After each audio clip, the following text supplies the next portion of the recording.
Prof. Jansen, how you doing? Good. Great stuff. Peace, brother. All right.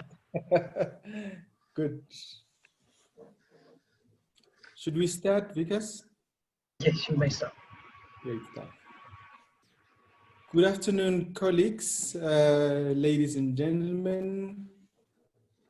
It is my pleasure to be the program director for the launch of a wonderful book by Jess Auerbach that was supposed to could have been launched some few months ago, but there's no right moment like now, colleagues. So I'm looking at already the participants are quickly going up. We were just at 15 2 seconds ago. We're now at 53. So with that, colleagues, just want to perhaps start with the house rules. We're going to have a chat box open for comments and questions. We have three speakers, which are our panelists. So we'll have Q&A as we go. So we're going to start with myself. I'm the boss tonight, and I will just give a sense of a background of why we're here with the launch of this wonderful book. I hope you've been able to read through the book. I have done so myself, and I could not put it down. So it is a wonderful book that you guys could go through and quickly learn a few things. And I can promise you right now, Jess did not tell me that I should sell the book itself, but I'm just selling it. So that is an element of a commercial starting, colleagues. So we have Professor Jonathan Jansen, who is also part of the panel tonight, who's going to also speak or provide a perspective of the book. We have Divine. We have Teboho Maribe. Divine Mpho is also going to provide some perspective on this book, and also Teboho there. So colleagues, without further ado, I just want you to, we are now at 69. So if colleagues are happy to begin, we are now at 4 minutes past, or 3 minutes past 4. The book is about, it has been written by Jess Auerbach, as I've already mentioned. It's titled From Water to Wine. If you know a biblical sense or biblical point of view from water to wine, you'll understand where this comes from. So From Water to Wine, colleagues, explores how Angola has changed since the end of civil war that took quite a while. You would remember that it was something that was talked about in the media, and it took a bit of time. So I like the aspect of becoming middle class. The issue of becoming itself says there is a process that took place in the whole aspect of the book. So Jess describes a powerful account of a narrative into the journey, but most importantly, using ethnography to navigate the textures of race, color, class. And if you like, I see privileges across six countries as well as 3 continents. So it is what to me becomes an element of providing or inviting the reader not only to be passive readers or consumers, but to also point out some realities and complexities that are intricate, that some of us did not know. I said to Jess the other day, I've been to the different countries just by reading your book. And that's what we want in a book. So she provides a rich detail without imposing versions of events on what transpired during her journey from one country to the other, from one continent to the other, but rather provides a candid advancement and perspective of some critical reflections. And I admit, Jess and colleagues, Prof. Jansen, this is in fact an intellectual humility that Jess came up with. So the book itself also provides an invitation to employ our own intellectual faculty. There are some few themes that I would also highlight, but most importantly, what focuses on the chapters that focuses on the different senses, what Jess calls olfactory, the issue of smell, good or bad, you know, what I call haptics, which is touch, taste, sound, sight, and most importantly, at the end of it, brings the element of curiosity to it. It is with that background, colleagues, that I'm calling upon the different speakers to then also come on board to share this good aspects, you know, to share some perspectives of the book, to share, most importantly, what they have read. So I just want to open something here before I speak of the colleagues. Who is going to be next? I've just lost my program, but I'm here now. There we go. Great stuff. I have now my program. Thank you, colleagues. I'm happy to tell you that now we are at 78 participants. This is now only on Zoom, and we have others on Facebook Live that is on live streaming there. So colleagues, let me begin to call upon, according to you, Vikas, we're starting with Teboho Maribe.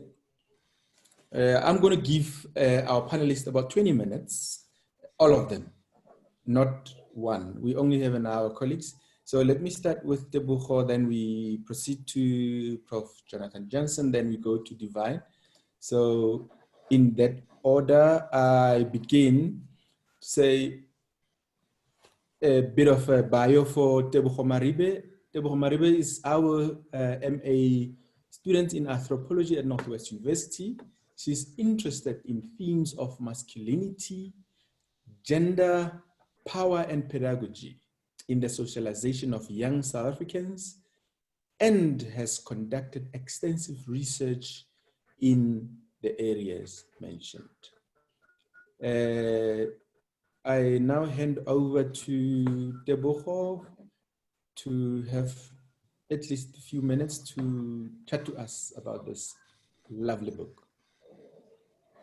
Teboho? Hello, everyone.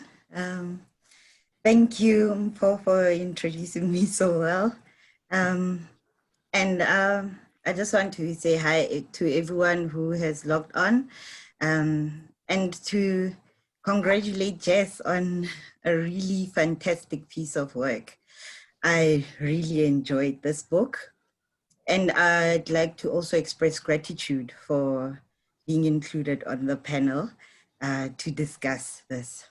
Okay, for me, as an anthropologist, The book really opened up a new world of how to think in my field workspace. As Mpho mentioned earlier, the sensory experience or the sensory theory of how Jess writes really engages with every aspect of the place Angola historically. And I love that when she describes the music and the smells and the tastes, that there's always a background of history attached to that. And it really challenged me as a person to not only look at the surface, but also to engage with the holistic aspects of what I am studying or of what I want to know about. The middle class here is, for me, is a depiction of how the past can become a positive future. One of the participants, Dono Oniko, said in a piece that he doesn't trust the government at all. He only trusts in good work. If you work hard, very hard, your life continues until your time is done. So for me, it not only spoke about hope after the Civil War, it also spoke of resilience and a, a nation that has experienced exhaustion from war, but also has taken so much effort in education and in economics and being independent in trying to rebuild and restructure the nation. There are positive, there's a positive language that also comes up in chapter 4, transformation, rebuilding, restructuring, that also draws from pre-colonial ideas. I mean, they are using what was colonialist. For example, Jess speaks about the Scouts. The Scouts are a group of young men who are invested in building a moral outlook for themselves and for the future of the nation. And with that, I picked up that through colonial things, because it came up from a British person in the past, they are drawing on that to try to restructure themselves as a person. And they are not trying to imitate any other country, but taking that and reforming it.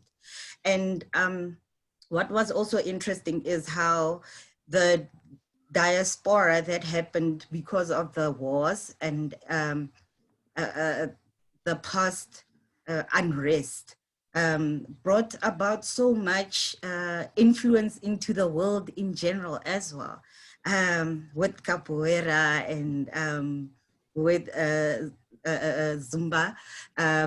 People all around the world are engaging in what was historically Angolan, and it's a beautiful story of interwovenness for me. And the last thing that really made me as an anthropologist quite aware of how I can change in my writing is the respect to which how Jess wrote historically about the different infrastructures and the different ways in which people are mobilizing themselves. And with that, the perfume that was in the olfactory, olfactory as in the smells, how the middle class control their air with that. For me, it brings about a sense of trying to control their own power and trying to restructure their own place in the world, and giving themselves a new name. So for me, it's a nice piece of a hangover from a war, but which has come out quite nicely. And Jess does not neglect the fact that there are struggles still with poverty-stricken areas and with the capitalismo salvagem, which is the world capitalism. There is still strife, but even in the smell of the marketplace, you feel that work is being done and so much effort and emphasis has been placed on working towards a better future. So yes, that's my experience of the book. I really enjoyed it, and it's given me a lot of ideas on how I will engage with my ethnography in future as an anthropologist. Thank you, everyone. Thank you so much, Teboho. It is so interesting. We learned a few words, Portuguese words, your capitalismo salvagen. You know, it was very interesting. Thank you so much. When you spoke of the interwovenness, I did see it in the book where there was an element of nation building. And that to me really brought the whole aspect of becoming from really war-stricken country to where they are today, just because they had to build themselves up. So colleagues, without really wasting a lot of time, I would go straight into the second speaker. Thank you so much, Teboho. So we're going straight to Prof. Jonathan Jansen, who we all know that he's a distinguished professor of education at Stellenbosch University. He's one of the foremost contributors to educational policy in South Africa and beyond. Prof. Jansen holds a PhD from Stanford, where he remains closely affiliated. And with that, I want to hand over to Prof. Jansen. Over to you. Thank you very much. Yeah. Thank you, Mpho. You know, long before I met Jess, I met a grandfather. His name was Franz Auerbach. I didn't know that Jess, well, she might not have existed at the time. And what people don't know is that one of the very first, in fact, it might be the very first book on racism in South African textbooks was actually written by her grandfather, long before UNESCO wrote about that in South African textbooks, about racism in textbooks and so on. And so I always had this admiration, you know, for this incredibly courageous, you know, it's easy to do it today, but imagine trying to do that in the 60s as a white dude, you know, at the height of apartheid. And I never couldn't believe my luck when one day I would meet at a party organized by a mutual friend, a professor at Stanford in Palo Alto, California, and there was Jess and Auerbach. I mean, there's not too many Auerbachs, unlike Maribes and Jansens. You know, there's not a lot of Auerbachs around. And I was delighted to meet this incredible young woman, relative of Franz. So Jess, first of all, congratulations. This is an amazing book. I read it 3 times, partly because it's so new to me, both because, unlike Teboho, I'm not an anthropologist, and even though I love, you know, ethnographic writing and thinking and so on and so forth, but it is a really, really important book for all sorts of reasons that I'll point out, and I'll point to some of those just now. I might be one of the few people on the line today who was actually at Jess's PhD defense in the anthropology department at Stanford. I just happened to be there on one of my you know, attempts to get away from the madness of South Africa and get some sanity. So once a year I tend to get back there, and fortunately it was Jess's defense. And I asked her a question in the defense. They have these public defense thing. It's not as elaborate as the Europeans, but it's you know, very rigorous. And I thought to myself, you know, I've traveled throughout Southern Africa. There's two countries I just don't understand. The one is Mozambique, where I've been a few times with my doctoral students, and the other, even though I've supervised Angolan students. And, you know, when I get into Lesotho, I understand the place. When I get into Zimbabwe, where I did my PhD work, I understand the place. When you get into Mozambique, I'm at a complete loss. And it's not because of Portuguese. It's because there's something impenetrable to me, culturally, socially, politically, that I just don't get. And I think a lot of South Africans don't get Angola because it's not a natural place. Unless you were in exile and ended up, you know, fighting in Angola, or unless you had the horror of the camps and so on. South Africans seem to know that about Angola, you know, but they don't know Angola culturally. They don't know, we don't know, most of us don't.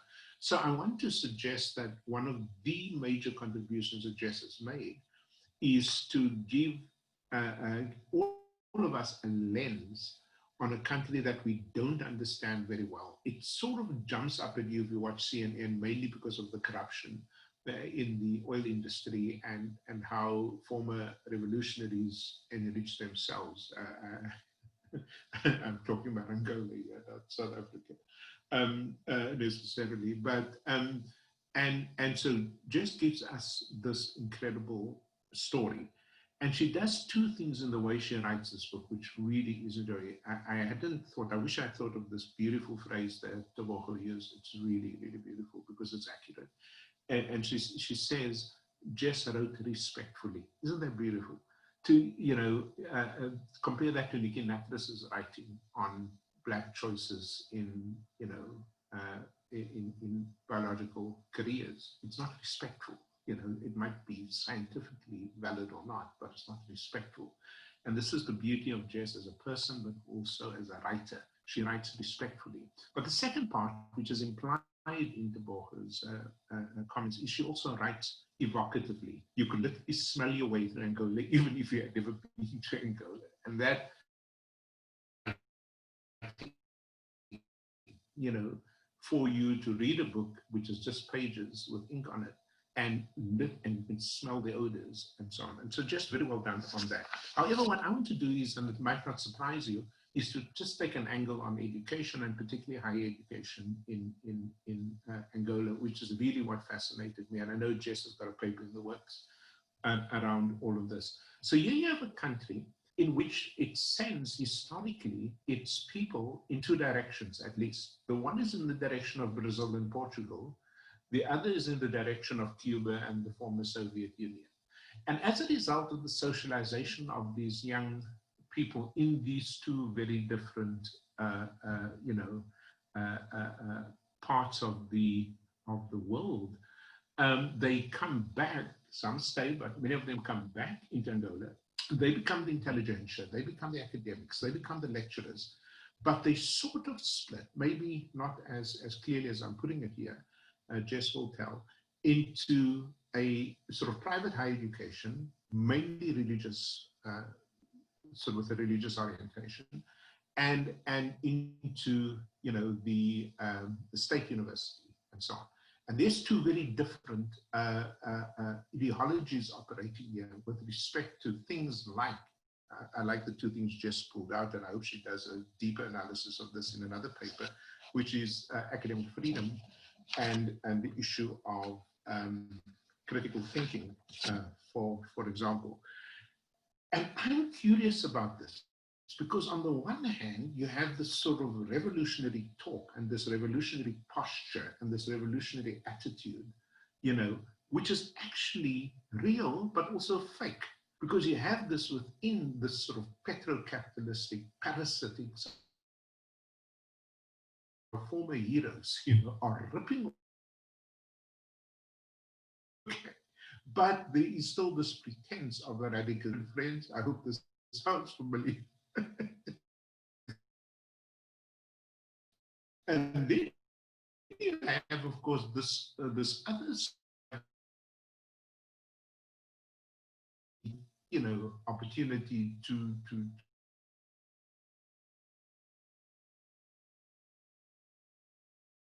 And so you've got to be very, very careful. And so you ideologies, which you describe so beautifully through the biographies of people, through the stories of people's lives. And I wonder if you look into the future of Angola's higher education system, but also Angola's society, who's going to win? In other words, which particular ideological orientation will prevail the further we move away,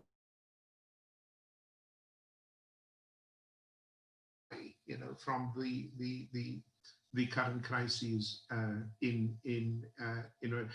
fascinated by that because, as I said, I did my doctoral work in Zimbabwe. It was very, very similar. There was this really colonial system, in which to this day, guess what they name their examination system? Just the one thing you want to revolutionize. They call it, the Cambridge O and A level syndicate, okay? But it coexisted throughout the 1980s alongside a posture which was Marxist-Leninist. And that's not my words, that was on the curriculum, which they eventually didn't release because it was too radical. So who wins as you move forward, and who wins with the revolutionary posture on the one hand, the sort of quasi-private, higher education subsystem on the other hand, all of which happens within an imploding capitalism, crude capitalism, that is, not only post-revolutionary, it's anti-revolutionary in so many ways. How does this shake out? As we look at the future of the curriculum, the future of the professoriate, the future of the society itself. That is something I'm very interested in. And then also in the context of some of Jess's arguments, how much does biography tell us, which is, of course, organized around the lives of people versus what, I don't sound like a traditional sociologist, versus what the structure of that society tells us. Because biography can only do its work within the context of all of these very powerful constraints in the broader society. And what does this mean for how we see Angola in the context of and Mozambique, by the way, in the context of South Africa's future? Now, either higher education leads us there, or if we watch Scott Branch on Sunday, terrorism will lead us there. When you look at parts of Angola, northern Mozambique, and you begin to see the influence of ISIS in those areas and how incredibly quiet the Southern African development community has been, that tells me we are asleep on the job. Because this is clearly going to infiltrate one way or the other, not only Angola, but Southern Africa in general, etc. Does that shift the politics of the state in the region, or is it something else within the Angolan economy itself? I just want to conclude, because I can go on forever with this really exciting book. Let me just say one other thing here. I grew up in a very conservative evangelical community. So conservative that when we did communion on a Sunday, huge debates would break out about whether the wine we use, should be real wine or whether it should be grape juice. Okay. And the church to this day is split between those who believe you must use real wine, or those who believe, that, certainly in a place like the Cape Flats where I grew up, that's the beginning of the end. If you go down that route. But at the root of that debate was, did Jesus really turn water into wine, or did he turn it into grape juice? I think there's a politics in that kind of understanding of communion. Thank you, James. Thank you so much, Prof. Jansen. I kind of sense that you would take us to the higher education. I mean, that's your forte. Thank you so much for that. And I think with what you called Jess now to respond to later, which is the issue of academic freedom, I also had wanted to, to learn a bit of what the media say, because there is an element of revolutionaries there, or revolutionary posture there, but not a lot of people are vocal about the situation that is going on there. Perhaps later on, Jess, you can talk about the issue of academic freedom and maybe an element of media freedom as well. So I really appreciate the perspectives that you've put forward, Prof. Jansen. And at the center of what you said on the aspect of the critical thinking and different ideologies or ideological orientation from all over, from the stories of the people themselves on the ground. It's just remarkable. And I like how you pull a thread now to the South African region, Southern African region as a whole. And I think we can have another debate where we can bring it home now to say, what is the context of South Africa in the mix of what we have learned here and going forward? Without much ado, colleagues, thank you so much once again, Prof. And now I want to call upon Divine, who is a social anthropologist from Cameroon, who is also a director at HUMA, HUMA, which is the Institute for Humanities in Africa at the University of Cape Town in South Africa. Divine, over to you, sir. Thank you, Mpho, and thank you, Teboho, and also Jonathan for speaking so well of this book. And I think it's a privilege to be on the same panel with you all. And thank you, Jess, for giving us the opportunity to sit down and read a book at a time when it is very difficult, you know, to focus on anything. And thank you for adding another Zoom to our day of Zooming. I think it's great, but we couldn't say no. It is difficult. Everybody has their own friends they play with, friends who can't deny, can't say no. And I think that is how we got wrapped into this. It wasn't a question, it was just an instruction that we should deliver this. And in a way, Jess has produced a very fascinating work. And it's a reflection, it's a challenge to all of us because she's producing a book at a time when we are all interrogating the form of knowledge, when we are all interrogating what it is to think. We are interrogating how it is to think. And we are all located in a kind of a crisis, especially in this region and in this country, which has been formulated by some as decolonization, and others see it as reimagining, you know, and you can see that in the book because that is what Jess is dealing with. What does it mean to write after RMF? You know, what does it mean to write after Black Lives Matter? You know, what does it mean to write after the Occupy movement? What does it mean to write at a time when the form that we are used to has become distorted? And that is why the book is in the way it is. It is a concatenation. It's a kind of a confusion.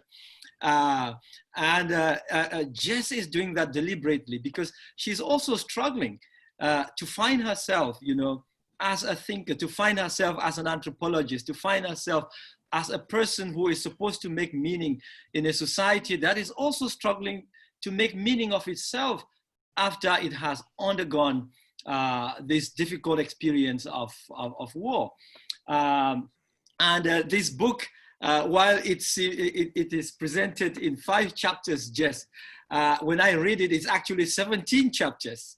And if you add the acknowledgement and the preface, which you should not dump off, that would take you to about 20 chapters, because each and every layer contributes, you know, to the way the thought and the thinking developed, and also how your question developed, and how you got really to settle on what your theme is. And it is a really a good contribution to a various thematic areas in the continent. One of these is aspirations, you know, because it's a book about aspirations and what people are doing with aspirations and what their aspirations are. And I like to think that it's a book about something that people have become so obsessed about the continent, which is about consumption, you know, about this rising middle class that people are talking about, this Africa rising that people are talking about. And it tries to interrogate that, you know, what does it mean to rise? What does it mean to be rising as a middle class in a place such as Angola? What does it mean to be rising in one of the most expensive places in the world? You know, what does it mean to be in a space where it's difficult to afford a thing as basic as water, but you can have access to a luxury such as petrol? And I think that is this book. You know, it is about a savage capitalism, what Jess is struggling to define, capitalismo salvajem, which some define as jungle capitalism, you know, but which I like to see as savage capitalism, because it's a kind of capitalism that is so savage that it forces people to make meaning and to become by trying to trouble the relationships that should keep them together. And people are constantly struggling to make sense of it, to be in love, to betray love, you know, to love a luxury at the same time, to contest luxury, you know. So it's such a beautiful a text also, because it tells you the journey, not just in Angola, but takes you, you know, to Brazil, and you travel across to see the way in which people's lives are entangled in this savagery. How this savagery is something which they are doing everything to contest, but at the same time they're entangled because it is the only way to become in this post period. So it's a book about the post period. And I like the ways in which the work is a kind of an entanglement. Like I say, it's a confusion, you know, being presented, you know, according to the sense of imagination, you know, touch, smell, and all these forms. And someone who is such a nerd, just like we are, trying to present a book that in a form that is not nerdy, that is not academic, but ends up presenting a very academic, nerdy book. Because in the end, what she wants to do is to write a book that can be used at the university, which I find very interesting, but at the same time, trying to write a book which can be read by her mother's friends. And like I asked Jess yesterday, I'm very curious to know what your mother's friends are and who they are, because if this is a book you were writing for them, it would be fascinating to see those kinds of entanglement. But it is quite easy because you can, Jess was trying to deal with also pedagogies of knowledge, with teaching also, with curriculum. And the way the book is formatted is in such a way that you can enjoy reading it, you know, for leisure, but at the same time, you can use it also to teach. And at the end of each book, she tries as much as possible to summarize what you should take home, which is interesting for an anthropologist, because we always try to not make conclusions and to not tell people what they should think. But in this book, Jess is trying to do that. But ultimately, the book, the title, From Water to Wine, which people have spoken about, is really suited, and something which allows you to both read and enjoy the book, but at the same time to interrogate it. So she gives you that space to interrogate it. I was saying that someone who doesn't go to church that much, like myself, you know, presents this book which is framed around this biblical you know, analogy. And but the biblical analogy is because the transition from water to wine is a transition that converts people into something valuable. It is a kind of an analogy which allows you also to understand the everyday struggles that people are dealing with when wine is an aspiration, or when wine becomes a bit more cheaper than, you know, with water. But ultimately it's a book about relationships. And it is a book about Jess's own struggles and Jess's own life, you know, to be and to exist in a country that is trying to find itself, called South Africa. And I think if you need to understand South Africa, you need to understand this book. And Mpho, what I like about this book is that it is an ethnography, a South African who has actually gone outside of South Africa's own exceptionalism to do work something else, somewhere else. And I think this is something that we need to encourage more, to push people, anthropologists in this country in particular, to move outside to do work that allows them to do that kind of comparative work. So thank you, Jess, for such a beautiful book. And I hope that everyone will enjoy it like I did.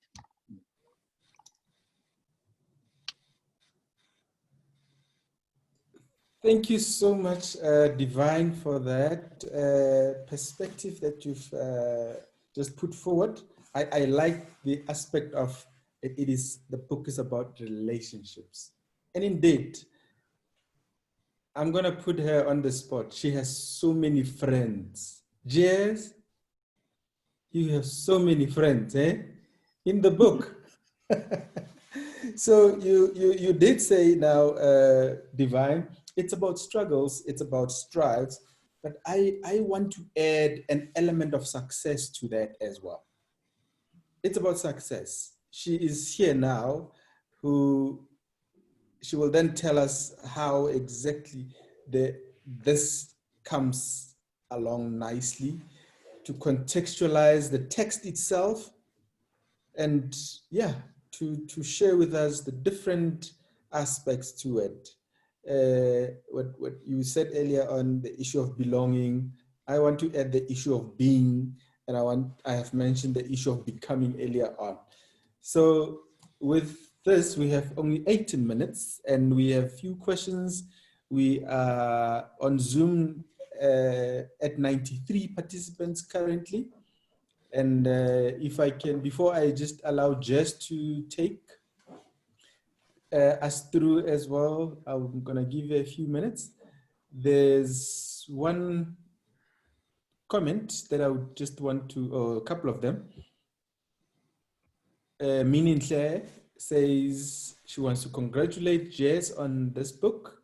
She hasn't read the book as yet, but she will definitely do. She's interested to know more on the forms of ethnography and research method used and what might have inspired those methods. And another one, Jess has actually responded already on that, and yeah, so it's for all to see there. Colleagues, if I may now just hand over to Jess to say once again, congratulations, Jess, and now take us through. There were some questions, but speak to us first, and I'll remind you if there's anything that comes up. Thank you so much, Mpho, and to all of the panelists. It's really wonderful to have all of you here and these kind of deep relationships with people like Divine, who I've known for years, and Jonathan, and then Mpho and Teboho, who I only met very recently. And it's a real privilege to be here with you, and then also the many people on the call who have taught me and worked with me over many years. So it was quite heartbreaking to have the original launch cancelled, because it was just, I think, 3 hours too late in terms of scheduling before Stellenbosch University shut its doors for this strange time that we're in. And I think it's telling that we're also now able to do this in such a different way. And it really, there's something really valuable to that in amongst the complexity, to this kind of rethinking and then bringing together of very different kinds of communities. So thanks for the questions. I'll try to be brief and just respond a little to them. I loved how, Divine, you raised this point of the kind of contestation and the entangling within discourses, within ways of writing, within ways of being as an academic. And I think it's this a bit of a constant challenge for my generation in part, and I think for many of us also, is how do we be within the academy that is such a strange place and also be ethical, wholesome selves. And that's definitely something I've really grappled with. And I think with that comes this question of trying to write a book that people who grow up thinking with the internet might also engage and relate to. Because I think the ways that we are reading and writing and absorbing information are really changing, especially of today's undergraduates who acknowledging the differences in digital access that exist around the country, around Angola, around the world, still do think often with smartphones, who are used to Googling information rather than reading it in a more analog way. And I think there's this really profound change that is going on. And so part of the book was this attempt to kind of grapple with that and to think with it. And yeah, it's definitely contested and entangled, and I think that's good. I think in terms of trying to find new directions and new voices and new ways to cope with this reality that was written before COVID, but I think that COVID has really emphasized and highlighted and brought into clarity. It's valuable to do that grappling. And I also want to acknowledge my sister, Eleanor Driver, who did the drawings. The history section of Angola is on the done through a cartoon that she did really beautifully. And also just that there are many people here within my family, my partner Arvin, and many others who have supported me through this process. In terms of Jonathan's questions of academic freedom, I think a lot depends on what happens in the next 6 months to a year. You know, will borders reopen evenly around the world, and for whom? Because Angola has historically sent many of its, call it the intelligentsia, call it the intellectual directors, whatever you want to, whatever grandiose terms might exist for academics. But it has historically had an interesting split, as you say, between countries like Cuba and the former Soviet Union, and then other countries like Italy and South Africa, and places where the kind of neoliberal capitalism is much more entrenched. And it'll be really interesting to see what happens in terms of how social media, media freedom, these things are very much caught up now in structures of thinking and in government regulation. And I think as the world opens post-COVID, we'll see a kind of new reframing of academic knowledge itself that may have very real implications for the development of the Angolan Academy further.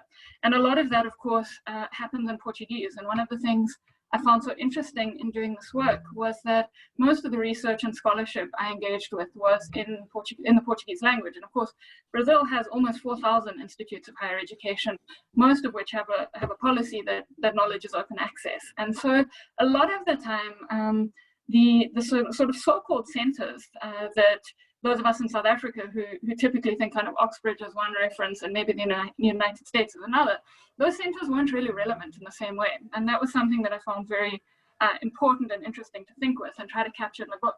And I feel like more and more that may be the case going forward. Yeah, and so that also ties again to this question that is really niggling me, and that I don't know if the book resolves well enough yet, but it's where I want to keep thinking. How do we write in a way that acknowledges that complexity of these multiple terrains, both of language, of communication, of understanding, and then of online discourse as well? The intention with the book, it's interesting how class gets framed, because there's a real politics to the game of academic knowledge as well. And I wanted to write a book about beauty in Angola at a time when research funding was available for writing about the middle class and consumption. And I wanted to write a book that took as its starting point what's working rather than what's going wrong. And that partly came from growing up in post-apartheid South Africa and knowing many people who had served, many white South Africans who'd gone to Angola and been incredibly traumatized by that country and their experiences there. And then, imagining, well, what were the implications on the other side of that war? But growing up in a way that makes one cognizant that it is possible to also overcome certain kind of structural violences that are very deep and very dangerous and very, very wounding. But how do we think about this kind of everyday happiness and the possibility of a space to not necessarily be defined by the worst of its history, but by the best in the everyday reality? And I fully acknowledge that there was an element of kind of working as a postgraduate student to get funding and be like, hey, it's about the middle class, this is a thing that everyone's thinking about. But I'm really hoping that ultimately this is a book that transcends the sort of class narrative and moves much more into the kind of how do we internally and as collectives find ourselves in peace, whatever that might mean, in this incredibly divisive and complex global world that we live in. So I'd love to hear some of the questions from the audience, and I think that's more or less all I wanted to say at this point. But really appreciation for all of you for being here and for thinking with me, in many cases over so many years.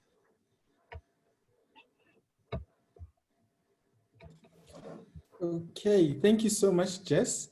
Already there are a couple of questions on the chat bubble there. Let me quickly start with one. Let me start with a comment first from Francis.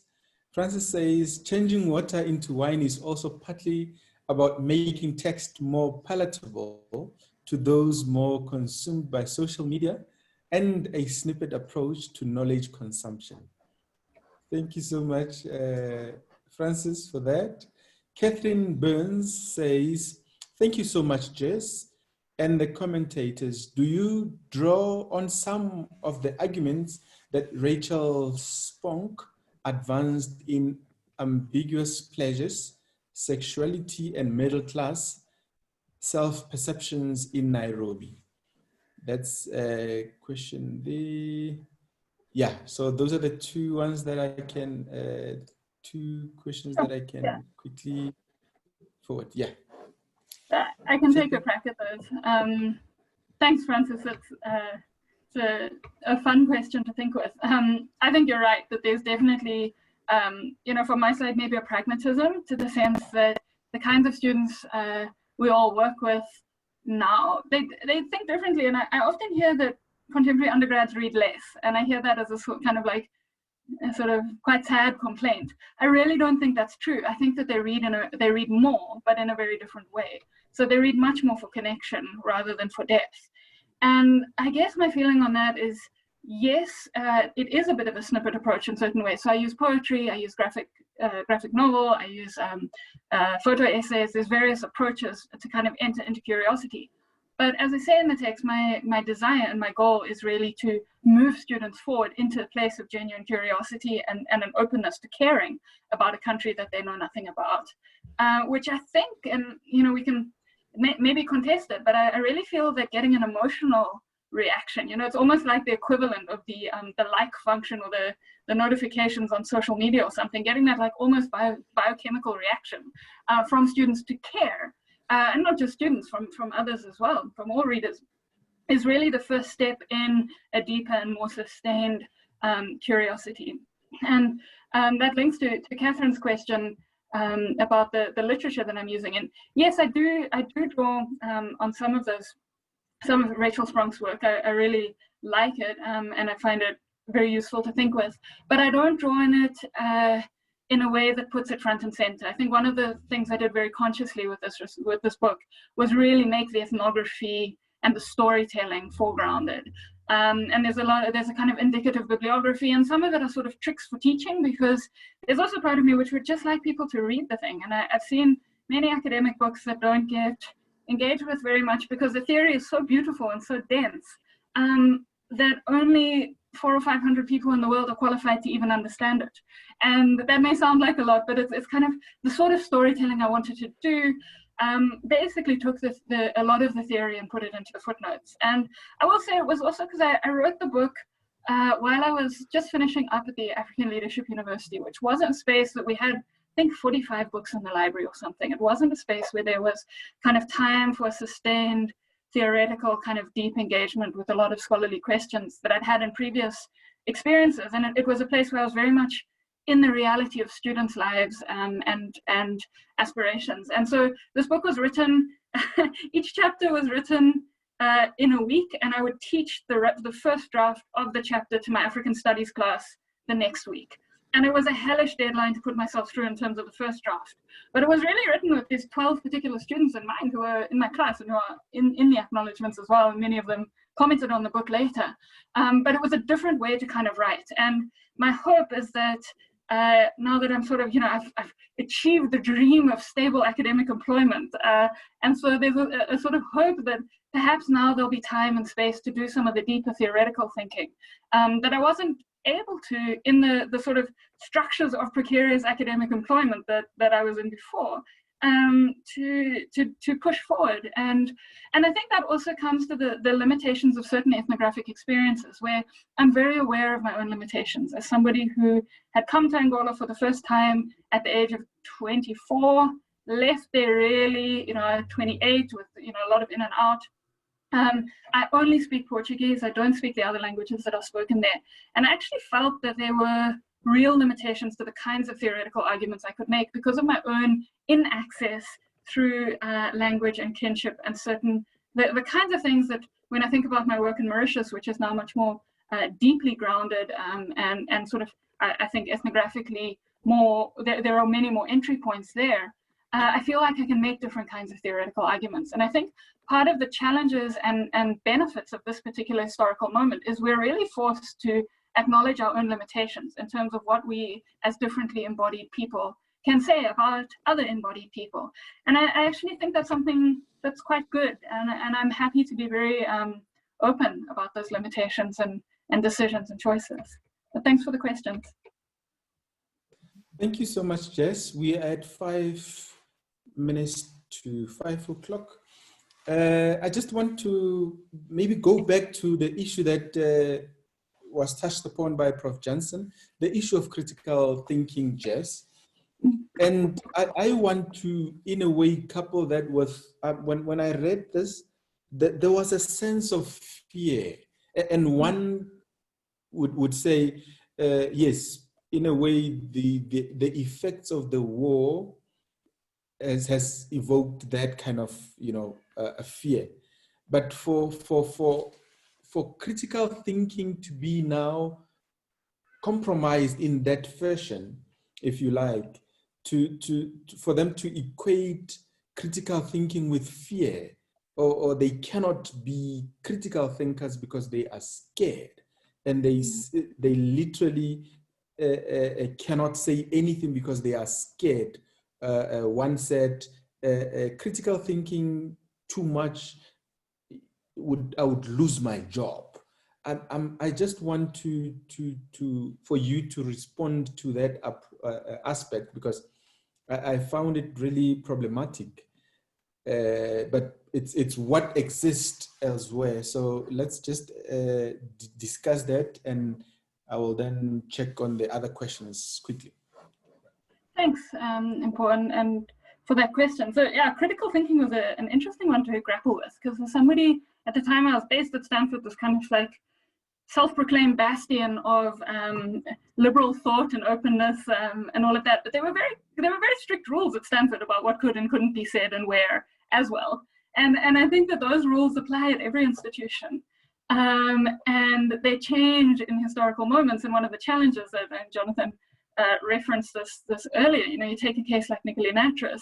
If she'd said that 20 years ago and written that same paper,